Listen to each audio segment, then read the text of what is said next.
আরজিকর কাণ্ডে Kolkata high court CBI তদন্তের নির্দেশ দিলেও প্রতিবাদ বিক্ষোভ এখনই থামছে না। ঘটনার দায় নিয়ে স্বাস্থ্যমন্ত্রী মমতা বন্দ্যোপাধ্যায়ের পদত্যাগের দাবিতে চাপ বাড়াচ্ছে বিরোধীরা। এই দাবিতে আজ বুধবার থেকেই আন্দোলন শুরুর ইঙ্গিত দিয়েছেন বিরোধী দলনেতা শুভেন্দু অধিকারী। পাশাপাশি চলছে নাগরিক বিক্ষোভও। সেই সঙ্গেই মেয়েরা রাত দখল করোর স্লোগান সামনে রেখে আজ রাতভর যে অরাজনৈতিক জমায়েতের ডাক প্রথমে দেওয়া হয়েছিল কলকাতায়, এখন রাজ্য জুড়েই সেই আহ্বান ছড়িয়ে পড়তে শুরু করেছে। সব মিলিয়ে বাড়ছে উত্তাপ। স্বাধীনতা দিবসের প্রাক্কালে আজ একাধিক কর্মসূচি রয়েছে মুখ্যমন্ত্রী মমতা বন্দ্যোপাধ্যায়ের। চলমান আন্দোলনের প্রেক্ষিতে তিনি কোনো বার্তা দেন কিনা সেদিকেও নজর রয়েছে রাজনৈতিক শিবিরের। রাজনৈতিক রং ছাপিয়ে প্রতিবাদ এখন দ্রুত নাগরিক চেহারাও নিচ্ছে। মেয়েদের রাত দখলের কর্মসূচিতে সমর্থন জানাতে শুরু করেছেন বিভিন্ন রাজনৈতিক শিবিরের লোকজন।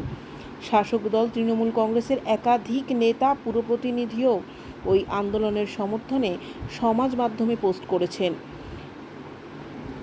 মেয়েদের আন্দোলনের ডাক দেওয়ার নেপথ্যে যেমন বামেরা আছে, তেমনি আজ শহরের নাগরিক মিছিলের আয়োজনেও তাদের নেপথ্য ভূমিকা থাকছে। কলেজ স্কোয়ার থেকে ধর্মতলা পর্যন্ত নাগরিক মিছিলে সবাইকে সামিল হতে আহ্বান জানিয়েছেন বামফ্রন্ট নেতা বিমান বসু। নাগরিক সমাজ এদিনও পথে নেমেছিল। শিল্পী, সাংস্কৃতিক কর্মী, বুদ্ধিজীবী মঞ্চের ডাকে ধিক্কার মিছিলে যোগ দিয়েছিলেন সুজাত ভদ্র, মিরাতুন নাহার, পল্লব কীর্তনিয়া সহ একাধিক ব্যক্তিত্ব। আরজিকরে আন্দোলনকারীদের সঙ্গে দেখা করতে পৌঁছন অপর্ণা সেনও। হাসপাতালে ঢোকার মুখেই তাকে কয়েকজন বিক্ষোভ দেখিয়ে ঘিরে যেতে বলেন।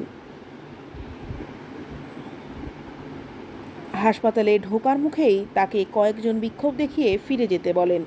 পরে অপর্ণা বলেছেন, ছাত্রীরা যে দাবি জানিয়েছেন তার সঙ্গে আমি 100% সহমত। আমার কণ্ঠ তোমাদের সঙ্গে মেলাতে এলাম, অর্থাৎ আন্দোলনকারীদের সঙ্গে তিনি মেলাতে এলেন, একথাই জানিয়েছেন তিনি।